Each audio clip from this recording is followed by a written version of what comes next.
Australia के Tasmania में Macquarie harbour समुद्र तट पर 20 सितंबर को करीब 270 पायलट व्हेल आकर फंस गई। समुद्री जीव विज्ञानियों को इनके फंसने की खबर मिली थी। इसके बाद इन्हें बचाने के लिए बड़े पैमाने पर बचाव अभियान चलाया जा रहा है। हालांकि अब तक 25 पायलट व्हेलों की मौत हो चुकी है। पानी में 3 समूहों में फंसी थी व्हेल। दरअसल पहले वैज्ञानिकों ने देखा तो लगा कि करीब 70 व्हेल फंसी हुई है, लेकिन बाद में पास से देखने पर सही संख्या का पता चल सका। तस्मानिया के प्राथमिक उद्योग, पार्क, जल और पर्यावरण विभाग के मुताबिक ये मैक्वेरी हार्बर के उथले पानी में 3 समूहों में ये पायलट व्हेल फंसी थी।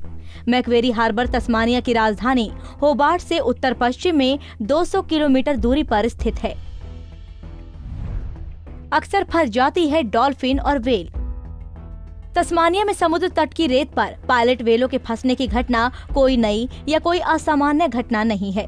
इस बारे में Tasmania park and wild life service के एक क्षेत्रीय प्रबंधक निक डेका ने कहा कि तस्मानिया में आमतौर पर हर 2 या 3 हफ्तों में एक बार डॉल्फिन और व्हेल के फंसे होने की खबर सामने आती है। हालांकि इतनी बड़ी संख्या में व्हेल के फंसे होने की सूचना 10 सालों बाद सामने आई है। 10 साल पहले हुई थी ऐसी घटना। इससे पहले ऐसी ही एक घटना साल 2009 में सामने आई थी।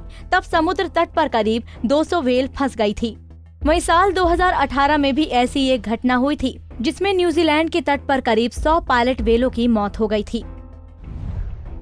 समुद्री डॉल्फिन की प्रजाति है पायलट व्हेल।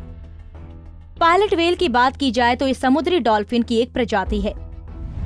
ये 7 मीटर लंबी होती है और इसका वजन करीब 3 टन तक होता है। ये व्हेल समूह में यात्रा करती है, जिसे व्हेलों की फली भी कहा जाता है। ये समुद्र तट पर अपने समूह के एक लीडर को फॉलो करती है। अगर इस ग्रुप में कोई साथी घायल हो जाता है तो ये उसके आसपास जुट जाती है।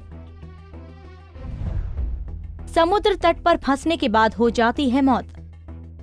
ऐसा कहा जाता है कि कई बार कोई एक व्हेल किनारे पर आ जाती है और तकलीफ में दूसरी व्हेलों के पास संकेत भेजती है।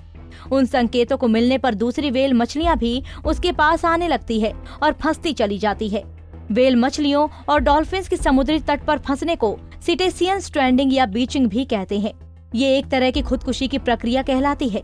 मरीन बायोलॉजिस्ट का कहना है कि इसके पीछे कई वजह है। समुद्री जल के तापमान का बढ़ना, क्लाइमेट चेंज, ग्लोबल वार्मिंग, प्रदूषण आदि, जिसके कारण ये मछलियां अपनी दिशा निर्धारण नहीं कर पाती है और फिर समुद्री तटों पर आकर फंस जाती है। Bureau report, Punjab Kesari TV. हमसे जुड़े रहने के लिए हमारे YouTube चैनल को सब्सक्राइब करें और नई वीडियो की नोटिफिकेशन के लिए बेल आइकॉन को दबाएं। अगर आप ये वीडियो Facebook पर देख रहे हैं तो लाइक जरूर करें और ज्यादा से ज्यादा शेयर करें। धन्यवाद।